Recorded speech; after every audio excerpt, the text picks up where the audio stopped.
का भाव अत्यंत मार्मिक था। उसमें कहा गया कि सद्गुरु से मिलने की तैयारी कब करोगे और अपने अंदर की गंदगी को दूर कब करोगे। इसलिए अपने मन की गंदगी दूर कर देना मात्र हमारा परम पुरुषार्थ है। इस दुनिया में एक से बढ़कर एक पुरुषार्थी लोग हुए। देखिए, हमारे जन्म से पहले कितने कितने वैज्ञानिक आविष्कार हो चुके हैं। हमारे जन्म से पूर्व हम हवाई जहाज का आविष्कार हो चुका था और उस समय हम आकाशवाणी पर, रेडियो पर एक से बढ़कर एक कार्यक्रम सुनते आ रहे हैं। और अब वो जमाना चला गया है, टेलीविजन का भी जमाना आया था और उसके बाद में जमाना आया मोबाइल फोन का, तो सब सिनेमा घर बंद हो गए और प्रत्येक घर में सिनेमा घर खुल गया। तो कितनी बड़ी उन्नति हो गई। क्या हमने इसको किया है? हमारे से पहले कितने कितने लोगों ने श्रम करके यह खोज कर डाला है। तो यह न समझे कि मेरे बिना संसार का काम रुक जाएगा और खोज नहीं हो सकती। सत्य यह है कि मेरी आवश्यकता इस संसार को बिल्कुल नहीं है। यह सिद्ध हो जाता है कि हमारे जन्म से पूर्व कितनी खोजें हो चुकी है और आज उसमें हमारा कोई योगदान नहीं था। इससे सिद्ध हो जाता है कि हमारे बिना सब कुछ होता रहता है और हम आज यदि दुनिया से चले गए तो भी बहुत अच्छी ढंग से यह संसार चलता रहेगा। तो यह संसार एक मुसाफिर खाना है। सदगुरु रविदास साहब जी ने कहा है, यह संसार सराय मुसाफिर 2 दिन रहने आया है। यह संसार पहुनाई की जगह है, मेहमान नवाजी की जगह है। जैसे हम अपने घर से उब करके कहीं चले जाना चाहते हैं मेहमानी करने के लिए और वहाँ जाते हैं तो क्या महीना 2 महीना साल भर के लिए थोड़ी जाते हैं। वहाँ जाते हैं तो गिनती के दिन, बहुत हुआ तो 7 दिन। और आजकल तो जमाना आ गया है कि सुबह जाओ शाम रात तक वापस आओ। जमाना कितना बदल गया। तो मेहमानी करने जाता है तो कुछ घंटे में लौट आता है। आदमी को अपने घर की फिक्र होती है, परंतु जीव ऐसा मुसाफिर है जो यह भूल बैठा है कि मैं एक मुसाफिर हूँ और स्थायी कब्जा जमाना चाहता है। यहाँ के प्राणी पदार्थों, जमीन जायदाद को अपना दृढ़ करके इतना मान बैठा है कि वह अनंत अनंत काल के लिए उनके साथ में संबंध है। परंतु यह उसकी गहरी भूल है और इस भूल को मिटाना उसका परम पुरुषार्थ है। उसको सजग होना चाहिए कि यह जैसे मेहमान 1 दिन रहता है या 2 दिन या कोई बहुत हुआ तो 7 दिन, इसी प्रकार इस संसार में कोई जल्दी चला जाता है तो कोई लंबे समय तक टिका रह जाता है, 100 साल तक रुक जाते हैं कई लोग। और किसी किसी का शरीर तो बचपन में ही छूट जाता है। तो यह दुनिया ऐसी ही है, एक शमशान है। इसी को तो सदगुरु कबीर ने कहा है कि साधो यह मुर्दों का गांव। यह बस्ती नहीं है, यह शमशान है जिसमें हम लोग रहते हैं। और सदगुरु कहते हैं कि बस्ती तो वो है शमशान जहाँ पर एक बार कोई जो गाड़ दिया गया तो हमेशा हमेशा के लिए वहाँ रहता है और वहाँ से कोई ट्रांसफर उसका नहीं होता। इसलिए असली बस्ती तो वही है। और जिस घर और गांव में हम रहते हैं वह बस्ती नहीं है, वह तो शमशान है जहाँ से लोगों की लाशें निकलती।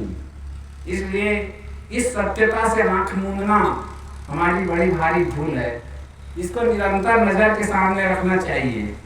ज्ञानी व्यक्ति को हर समय मृत्यु दिखाई देती है, तभी वह अपने सारे कमजोरियों को दबा पाता है, नहीं तो कमजोरियां मन में हावी रहती हैं। इसलिए ध्यान दें, हम जिन चीजों को जोड़ जोड़ करके घर में इकट्ठा करना चाहते हैं और उसके लिए नैतिक अनैतिक उपाय करते हैं, वे हमसे हमेशा के लिए छूट जाने वाले हैं, क्योंकि मौत तैयार बैठी है। सद्गुरु कबीर कहते हैं कि झूठे सुख को कहें मानत है मनमोद, जगत चबैना काल का कुछ मुट्ठी कुछ गोद।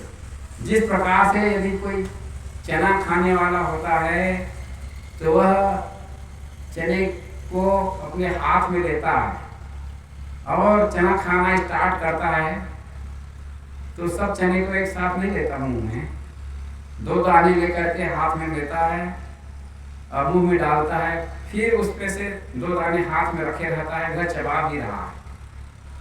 तो इस तरह से एक एक करके हर दाने का नंबर आएगा, अब वो खत्म हो जाएगा। इसी प्रकार इस संसार में जितने भी प्राणी जन्म लिए हैं, मनुष्य तो मनुष्य, पशु कृमि कीटादि इत्यादि सब जीव, सब जन्म लेने के साथ ही उनका नंबर आ जाता है वहां से जाने का। इसलिए सब मुसाफिर हैं, सबकी मृत्यु निश्चित है।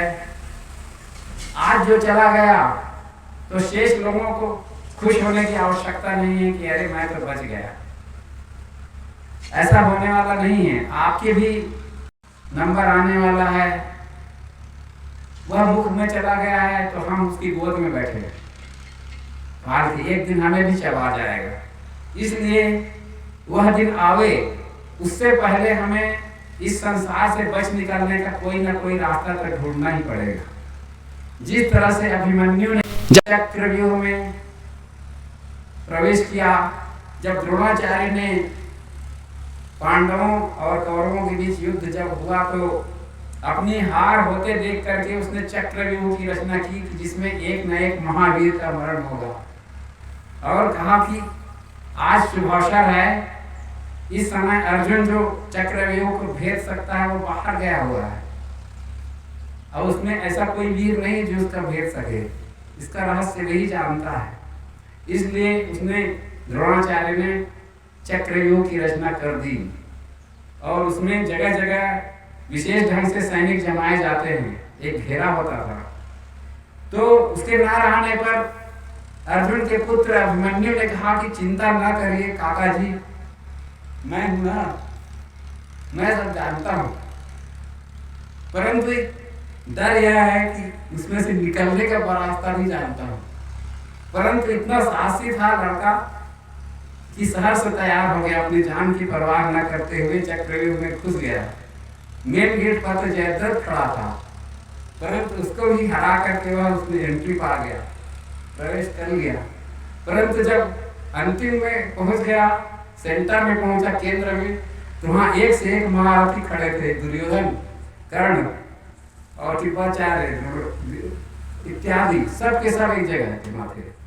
जब अपनी जीत ना होते देख करके उन्होंने एक एक करके जब युद्ध कर रहे थे तो युद्ध जीत नहीं पाते थे, तो सोचा कि अब हमारी जीत नहीं हो सकती, तो उन्होंने एक मत होकर के कहा कि चलो सब मिल करके इसको हराएंगे, और सब एक हो गए और युद्ध के नियमों को भी ताक पर रख करके लोग एक के पीछे 10 लोग खड़े हो गए, जबकि नियम यह था कि एक व्यक्ति के साथ एक ही व्यक्ति युद्ध करे। इस तरह से चालबाजी पूर्वक अभिमन्यु मारा गया।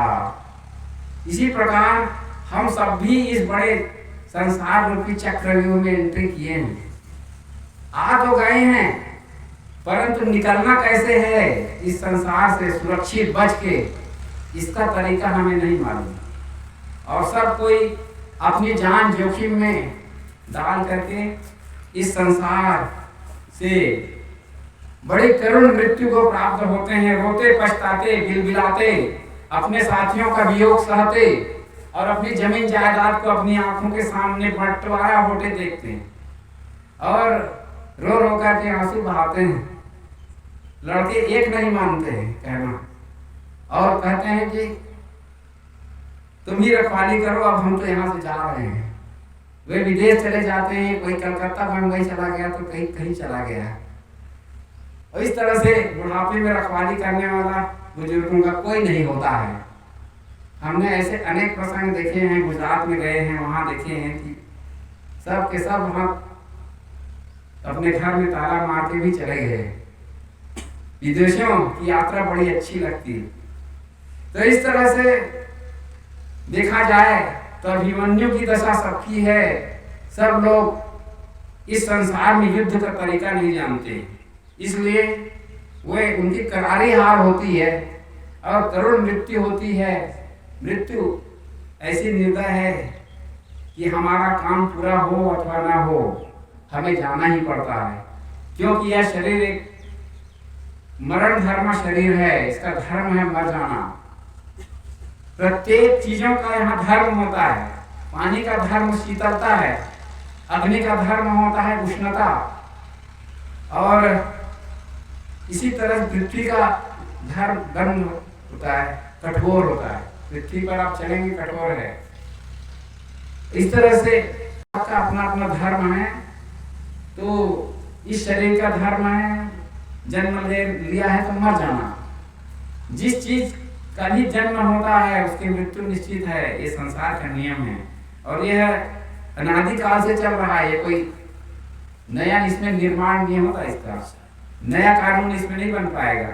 जो है सो है। इसलिए इस सत्य को हमें समझना चाहिए। ये दुनिया का बहुत बड़ा सत्य है। और दूसरा सत्य यह है कि हम कभी नहीं मरते, हमारा जीव कभी नहीं मरता। ये दूसरा परम सच है। हमारा शरीर तो मर जाता है परंतु आत्मा नहीं मरती। ये दुनिया का सबसे बड़ा सत्य है।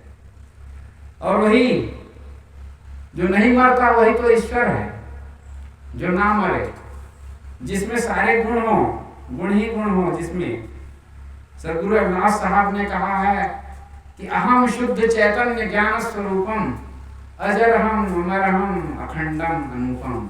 इस श्लोक की रचना सदगुरु रविदास साहब ने स्वयं की है। यह किसी ग्रंथ में आपको नहीं मिलेगा, गीता, रामायण, भागवत इत्यादि में। इसकी रचना अपने जीवन काल में सदगुरु रविदास साहब ने स्वयं की। और बड़े सौभाग्य का विषय है कि हम सदगुरु रविदास साहब की निकटता प्राप्त किए हैं। अनेक वर्ष उनके साथ में बिताए हैं और छत्तीसगढ़ में भी रामत आ चुके हैं। इसलिए सन 2012 की बात है, मैं सदगुरु रविदास साहब जी के साथ में छत्तीसगढ़ भ्रमण में आया था। मुझे अच्छी तरह याद है। और उसके बाद और मुझे अवसर नहीं मिला, क्योंकि सन 2012 में वे हम सबको छोड़ करके चले गए थे। इसलिए ऐसे महापुरुष के का साथ मिलना बड़े ही सौभाग्य की बात होती है, क्योंकि इतने गुणों से संपन्न महापुरुष बहुत कम आते हैं। 400, 500, 1000 साल में ऐसा कोई महापुरुष हो पाता है। इसलिए संत हमें सदैव सद्गुणों की सुगंधी बांटते हैं।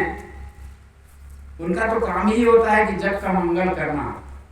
सदगुरु रविदास साहब जी ने हृदय के गीत नामक कविता की रचना की है, जिसको अंतर संगीत के रूप में पहले छापा गया था। अब उन्हीं में उन्होंने लिखा है कि जग मंगल करते हुए प्रतिपल, स्वयं बने मंगल के धाम, महासमाधि शांति सागर में विरस रहे होकर निष्काम। उनका कहना यह है कि जो संत विवेकी होते हैं, ज्ञानी जन होते हैं, महात्मा होते हैं, वे इस संसार का मंगल करते रहते हैं।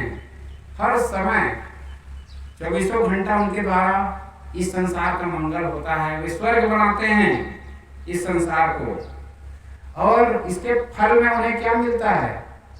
वे स्वयं बने मंगल के धाम। मंगल का धाम वे स्वयं होते हैं। उनके जीवन में मंगल ही मंगल होता है, शुभ ही शुभ होता है। उनका मन हमेशा प्रसन्नता से भरा होता है, लबालब भरा होता है। और महासमाधि शांति सागर में वे सदैव महासमाधि के शांति के समुद्र में लीन रहते हैं। विरस रहे होकर निष्काम, उसमें वे विलास करते हैं, निवास करते हैं।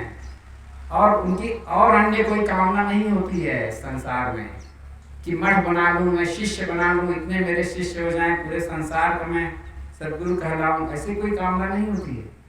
उनकी कामना तो केवल यह होती है कि जिस तरह से मैं महासमाधि की शांति सागर में लीन हो गया हूँ और परम आनंद के सागर में लीन हूँ, वैसे ही दशा सब प्राप्त करे इस मनुष्य जीवन को प्राप्त करके। तो यह जीव एक मुसाफिर है और उसकी मंजिल है महासमाधि, और यह समाधि होती है अपने आप में लीन होने से। किसी अन्य परमेश्वर की प्राप्ति की इच्छा नहीं करनी चाहिए, क्योंकि जीव स्वयं ही ईश्वरों का ईश्वर है और वह मेरे अंदर विराजमान है। इसलिए बाहर भटकना छोड़ करके अपने आप की खोज करनी चाहिए, अपने मन की का अनुसंधान करना चाहिए। व्यक्ति को अपने शरीर की समझ होनी चाहिए और अपने मन की समझ होनी चाहिए कि मेरे शरीर को कैसा पदार्थ खिलाने से यह स्वस्थ रहेगा, मस्त रहेगा, प्रसन्न रहेगा, इसकी समझ होनी चाहिए। कितनी मात्रा मेरे लिए सुखदायी होगी, कितना जलपान करना चाहिए, कितना भोजन करना चाहिए और अगला शाम का भोजन कितना करना चाहिए, ये सब का प्राइवेट विषय है। इसमें सब एक मत नहीं हो सकते हैं।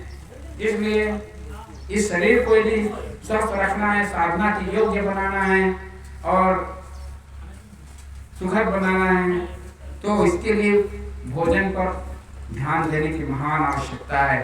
तेल, नमक, मिर्च, मसाले इत्यादि केवल जीव के विलास के लिए किया जाता है। यह बहुत बड़ा अविवेक है, यह कोई ज्ञानी होने का लक्षण नहीं है।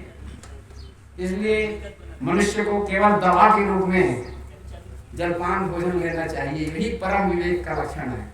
यहीं से हमारे विवेक की शुरुआत होती है। इसलिए प्रथम पायदान पर ही यदि कोई असावधान हो गया तो उसके मंजिल अगली सीढ़ी पहुंचना मुश्किल है। इसलिए हम सभी ध्यान दें कि हमें सफलता प्राप्त करनी हो तो क्रम से करेंगे। इसके लिए हम करना केवल यह है कि अपनी इंद्रियों को जीतना।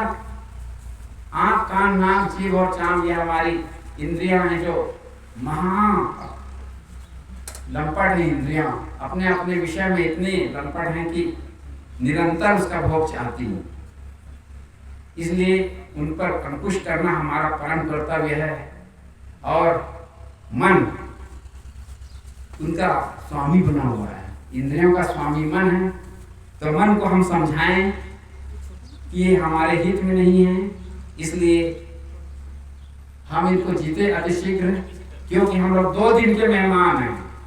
हम लोग यहाँ मेहमानी करने आए हुए हैं, कोई परमानेंट रहने नहीं आए। इसलिए विवेक करना है कि हमें हमारे मन इंद्रियां कैसे शांत हों और दवा के रूप में इसका इस्तेमाल करें और अपने मन को सबकी आसक्ति से मुक्त करें। और इस संसार में कोई भी मेरा नहीं है, अपना सगा लड़का अपना नहीं होता है। सबको छोड़ करके मनुष्य को सारी लाचारी सहनी पड़ती है। बुढ़ापे में कोई अपना नहीं होता, सब अपने अपने काम धंधा में लगे रह जाते हैं। हमारी ओर ताकने वाला कोई नहीं होता। बूढ़ा तरसता है कि कोई मेरे पास आकर के तो बैठ जाए, परंतु जवानों के पास इतना समय नहीं है कि वो उसके पास बैठ करके बात करें। अरे लड़के तो विदेश चले जाते हैं, दूसरे शहर चले जाते हैं, नौकरी में फंसे रहते हैं, वे कहाँ खोज खबर लेने वाले हैं। इसलिए वास्तव में यदि देखा जाए तो कोई मेरा नहीं है, मेरा तो केवल मैं हूँ। इसलिए इस सत्य को पहचाने और मेरा तो मेरा जीव ही है, इसलिए उसको हासिल करने के लिए मेहनत करनी चाहिए। और यही सच्ची समझदारी है, क्योंकि समय थोड़ा है और इस शरीर के ऊपर 4 अवस्थाएं अपने आप आती हैं, आएंगी ही। शिशुपन आप बीत गया हमारा, कुमारपन भी बीत गया, 20 साल की अवस्था जो होती है वह बीतने के बाद में जवानी आई। उसमें हम सपने में भूले रहे। खाते रहे खाने और सोने में जीवन चला गया। आ गया बुढ़ापा, शेष समय बुढ़ापे में ही कटेगा। इसलिए अब थोड़ा ही समय रह गया है तो हम अपने मन को निर्मल करने का काम करें, अपने ऊपर स्वस्थता प्राप्त करें, और यह देह कैसा है इसको भी ठीक से समझना जरूरी है। इसको समझाने के लिए भागवत में एक कथा आती है। सुखदेव जी महाराज ने परीक्षित को 7 दिन तक की महाभारत की कथा सुनाई थी। उसमें इसलिए उसकी कथा सुनानी पड़ी क्योंकि राजा परीक्षित को तक्षक नाग ने काट लिया था। और क्यों काटा था इसका भी एक कारण था। हुआ यह कि जंगल में एक बार जब राजा परीक्षित वन में घूम रहे थे सैनिकों के साथ में, तो उनको बड़ी प्यास लगी थी। तो वहां पर एक ऋषि तपस्या कर रहे थे। वे आंख मूंदे समाधि में लीन थे, परंतु राजा परीक्षित के बार बार प्रार्थना करने पर भी उनकी प्रार्थना नहीं सुनी कि हमें बड़ी प्यास लगी है, हमें पानी चाहिए। ऋषि अपने तपस्या में लीन रहे और कोई जवाब न मिलने पर राजा परीक्षित को गुस्सा आया और उन्होंने वहां पर एक सांप मरा हुआ था, उसी को उसके गले में पहना दिया। इस नजारे को जब उनके शिष्यों ने जाना तो वे बड़े क्रोधित हुए और कहते हैं कि उसको शापित किया गया कि नाग के द्वारा ही तुम्हारा प्राणांत होगा। तो वही हुआ था, राजा परीक्षित को तक्षक नाग ने काट लिया था। और वो कौन था? तक्षक नाग।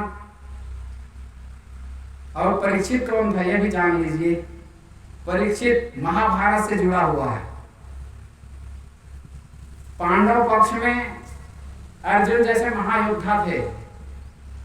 उनके पुत्र अभिमन्यु तो चक्रव्यूह में मारा गया था, परंतु उसकी पत्नी जो उत्तरा थी उसको एक पुत्र पैदा हुआ था, उसका नाम था परीक्षित।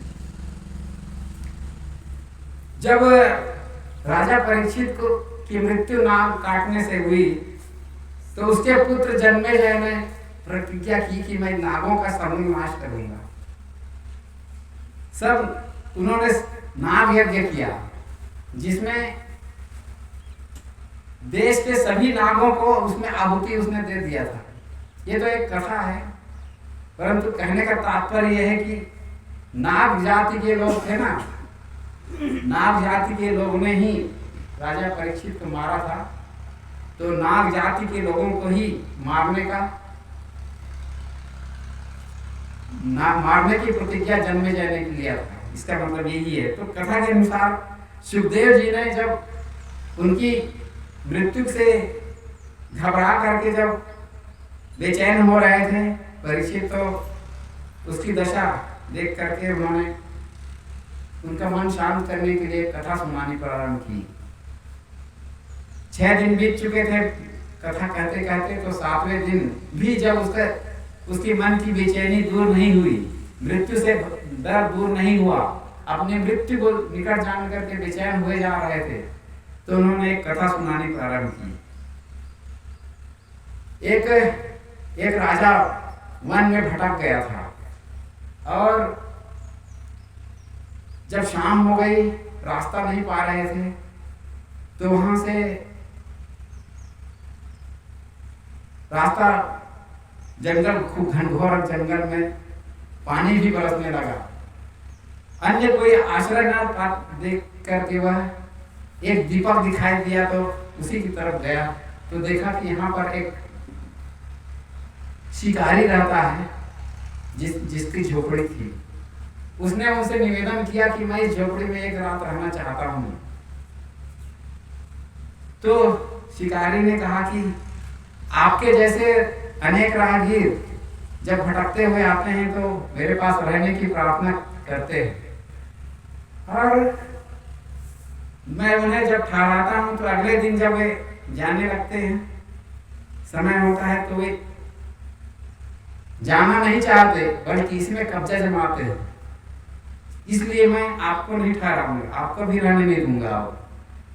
तो राजा ने कहा कि मैं कोई साधारण व्यक्ति थोड़े हूँ, मैं तो संयोग से यहाँ भटकता हुआ आ गया हूँ। मेरा काम तो बहुत बड़ा है, राजकाज का काम है मेरा, यहाँ रह के मैं क्या करूँगा, इसलिए मुझे कृपा करके यहाँ पर रहने दो, मैं अवश्य ही सुबह खाली कर दूंगा। परंतु वह झोपड़ी बड़ी दुर्गंधित थी, उसमें छत पर मृत पशुओं के मांस लटका दिए थे और वह शिकारी ज्यादा चल फिर नहीं सकता था, तो एक वो टट्टी पेशाब करने का जगह बना रखा था। ऐसी दुर्गंधित कोठरी थी, फिर भी राजा को वहां पे रुकने की जरूरत पड़ गई। तो शर्त के अनुसार राजा एक कोने में सो गया। लेकिन जब सुबह उठा तो वहां की गंध इतनी उसको भाई कि वहां से जाने का नाम नहीं ले रहे थे अगले दिन, और वहां कब्जा जमाने के लिए राजा और शिकारी में बहुत बड़ा विवाद छिड़ गया। तब शिवदेव ने पूछा परीक्षित से कि अब आप यह बताइए कि उस राजा को उस अति दुर्गंधित कोठरी में अपनी प्रतिज्ञा तोड़ करके भी वहां क्या और रुकना, कब्जा जमाना उचित था?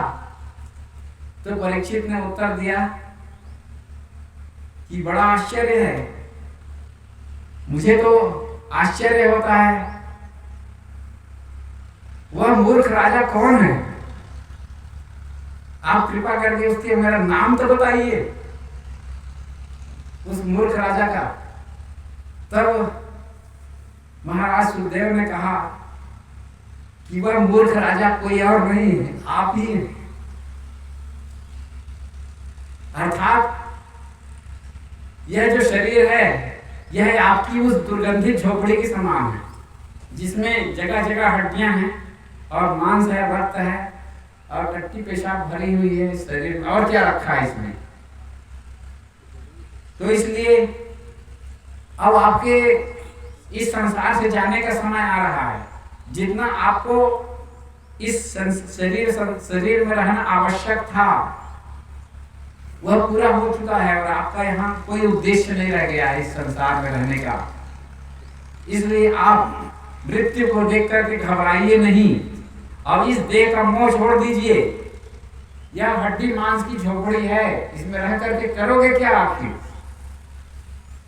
ऐसा करोगे तो तुम अपने अविनाशी आत्मा में आज ही स्थित हो जाओगे और सहर्ष इस संसार से प्रस्थान कर सकोगे।